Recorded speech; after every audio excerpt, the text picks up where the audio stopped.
We all love to dream and feel passionate about our ideas, but most of us struggle with the execution. Meet Bob, Shilpa, Paul, and Laura. They all have great ideas.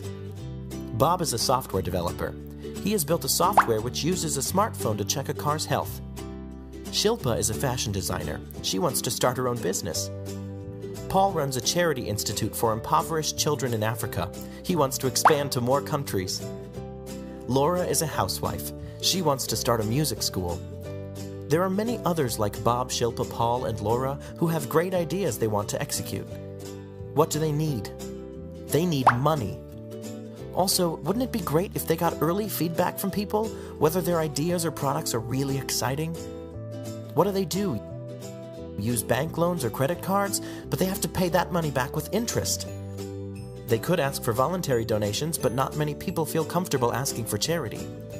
They could go to angel investors or venture capitalists, but would lose control of their product at a very early stage. What do they do then?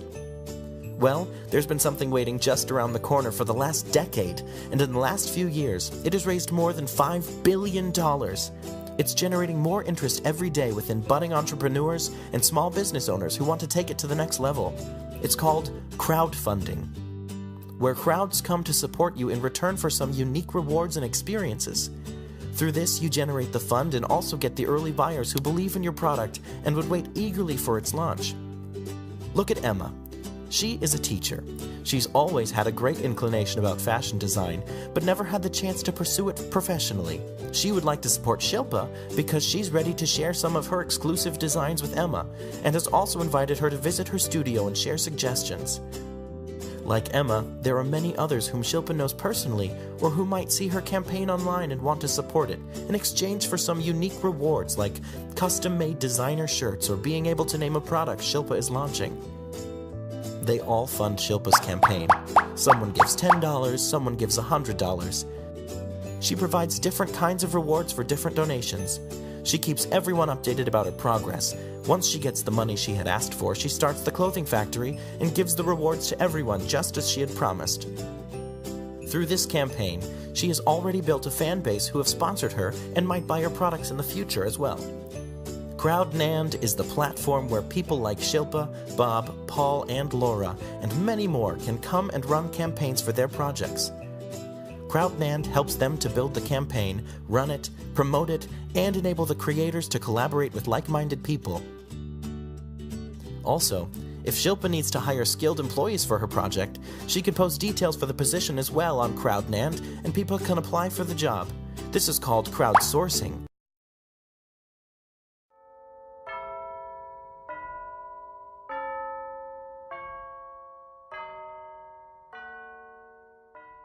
In the past, shipping a product or launching a company was only an option for those who had the money, or for those who could attract an investment from venture capitalists.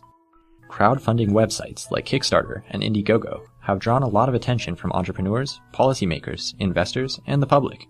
Their enthusiasm is understandable. Today, these internet marketplaces connect people seeking funds with hundreds, if not thousands, of supporters.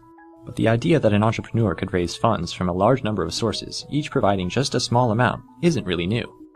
In 1985, Paul Hogan and John Cornell tapped 1,400 Australian investors to produce the blockbuster movie Crocodile Dundee.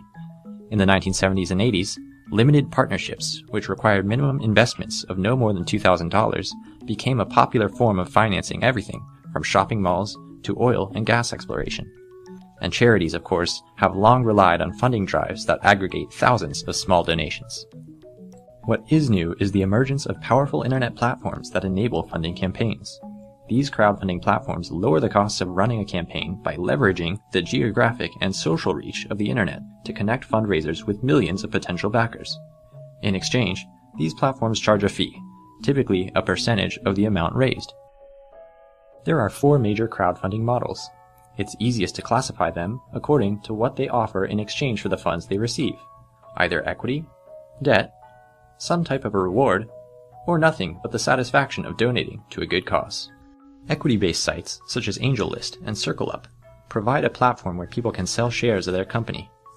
This type of funding only represents a small fraction of all crowdfunding activity. Legal and practical constraints have slowed things down, but upcoming regulatory changes could make a big difference. Today, Peer-to-peer lending sites like Lending Club offer a crowdsourced solution for debt. It's part of a larger revolution in financial tech, internet software that aims to disrupt the traditional finance industry. While banks typically serve as an intermediary for loans, the peer-to-peer model allows one person, or many, to lend money directly to those who need it. This allows savers to earn more and borrowers to pay less. Rewards-based sites are one of the major innovations in crowdfunding. Funders back campaigns that interest them, with the promise of receiving something in return, usually a copy of whatever project they're backing. Kickstarter is the most well-known example of this model, and has been used to fund everything from the creation of albums and short films to the development of 3D printers and smartwatches. Finally, there are charity platforms like Causes or CrowdRise. Fundraisers usually do not offer anything in return for donations except for the information and feedback about the good deeds that those campaigns have enabled. Crowdfunding has been growing at a steady rate worldwide, opening up new opportunities for both entrepreneurs and investors. Crowdfunding has already demonstrated the ability to promote innovation, wealth creation, and more. But of course, it has also revealed certain potential shortcomings.